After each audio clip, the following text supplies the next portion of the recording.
او دغه اصلاح د نفس دا په مخالفت د خواهشاتو د نفس سره راځي.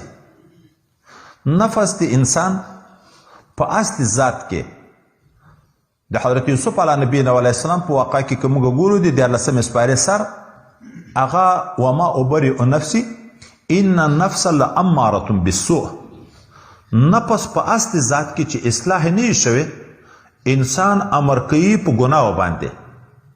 د دغه وجنه حضرت داود علیه نبی علیه السلام ته الله تعالی خطاب کوي چې ته د خپل نفس سره مقابله کوه، دښمني کوه، ځکه دی د ما سره دښمني کوي. نو څوک چې د الله سره دوستي لري د الله د دښمنانو به دښمني کوي. او دښمني د نفس دا ده چې د نفس خواهشات ترک کړي. نفس په اصل ذات کې چې اماره بالسوء ده، انسان د بدۍ طرف ته امر کوي نو د خپل خالق نه غافله کوي او غواړي همیش دپاره چې دا انسان په ګناهو باندې گرفتاره کړي چې دغه ګناهو د وجې نه د الله نه لرې کیږي، جهنم ته نږدې کیږي. اوس چې ته د نفس مقابله شروع کړې او ګناه غواړي نفس ته ګناه نه کوې، اطاعت نه غواړي نفس ته اطاعت کوې، شریعت باندې عمل دی نه غواړي ته عمل شروع کړې، دی ګناه کول غواړي ته ګناه ترک کړې، نو نفس په دغه باندې اصلاح کیږي.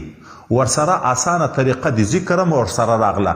د نفس اصلاح خود به ذات خود ډیره مشکله ده، خو چې عالم امر غالب شو دی مغلوب شو بیا دلته ذکر شروع شي. لکه د عالم امر اصلاح چې په ذکر باندې راتله، خدای متعال د دغه نفس اصلاح هم سوکه سوکه په ذکر ورسره شروع کړي او د دغه نفس مقابلې ته جهاد اکبر ویي. او دغه جهاد تر قیامت پورې جاری د انسان چې ترڅو هم ژوندی مکلفیت نه ساقطیږي. په اوامرو مامور به امور باندې مامور د چې دی به هغه عمل کوي، د نواهیو نه منع د چې دی به ځان ساتي، منکراتو نه منهی عنه دی نهی ځان به ساتي او ماموراتو باندې به عمل کوي. او دغه عین مقابله د نفس ته چې دغه نفس په اصلاح سره وروسته بیا کمالات ذکر کوو. دومره ویلی شو دلته لنډ چې دغه نفس چې اصلاح شي بیا دغه بیرته د انسان دپاره د نیکۍ طرف ته رهنما شي. مخکې اماره بالسوء وه،